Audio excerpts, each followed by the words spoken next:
right, so the Browns have 2 first-round picks after the trade where they traded back and took Mason Graham in next year's draft. Many think it's a stronger quarterback class next year. We're going to go there. Mel Kiper with an early look at the top quarterbacks in the 2026 NFL Draft. I think Drew Aller has a chance to Penn State. Yep. We're not going to get to Arch. I think Arch will go back. I don't know if the Mannings will allow Arch after 1 year as a starter to come out. Peyton and Eli went back. So Arch, we'll leave Arch. We don't know what Arch is going to be. He played in 3 games against some bad teams, right? So what Arch Manning becomes, Sam Leavitt, let's leave him out of the equation at Arizona State. He's only 20 years old, had the 1 big year at Arizona State. So Sam Leavitt, Arch Manning. Lenora Sellers at South Carolina is a talented kid. Very talented. Garrett Nussmeier, Cade Klubnik at Clemson, Carson Beck as well. Then Nico's at UCLA, right? Left Tennessee to go to UCLA. We'll see what Nico can develop into out there. Carson Beck, what he can do after leaving Georgia for Miami. But right now, I think this is the Drew Aller year.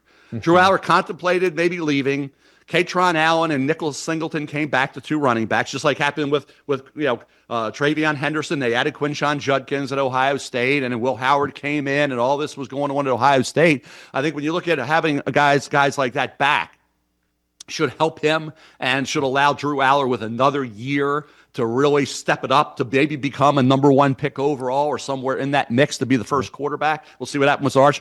And I do think when you look at T.J. Parker at Clemson, the edge rusher, Caden Proctor, the offensive tackle at Alabama, Caleb Downs, the safety at Ohio State, Peter Woods, defensive tackle defensive lineman. They move him around, even on the edge from Clemson. Keldrick Falk, an edge guy at Auburn, are all players I think we'll be keeping an eye on going into this season. So we've talked about Drew Aller, local kid. Certainly it would not surprise me at all if he becomes, the Cam Ward that kind of flies up draft boards. Size, arm strength, all that. Needs to go out and do it in that offense at Penn State. Yeah, and it's funny we're talking about this. We just recorded our upcoming draft podcast. Early draft podcast also will be coming on next week, Orange or Brown Talk. And I do have Drew Aller in my top 5 quarterbacks, but I have him number 5 right now. I'm not as high on him as Mel Kiper. And I think part of that is I want to like him more than I do.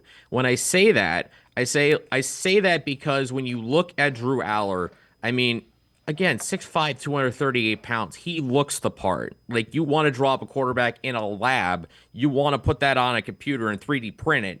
That's Drew Aller.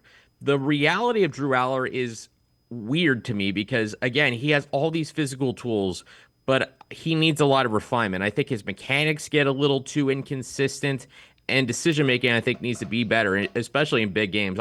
That interception he had against Notre Dame in the Orange Bowl, that's going to be, the thing that I think is looked at the most over these next handful of weeks before, fall camp starts in Happy Valley. Even these last 6 or 7 months, I'm sure that play had, was kind of proof of why he needed to stay in school for another season. He needs refinement, but his ceiling is really high. As for the guys that Mel Kiper mentioned, I love Lenora Sellers, Garrett Nussmeier, Cade Klubnik, all 3 guys I think are really good.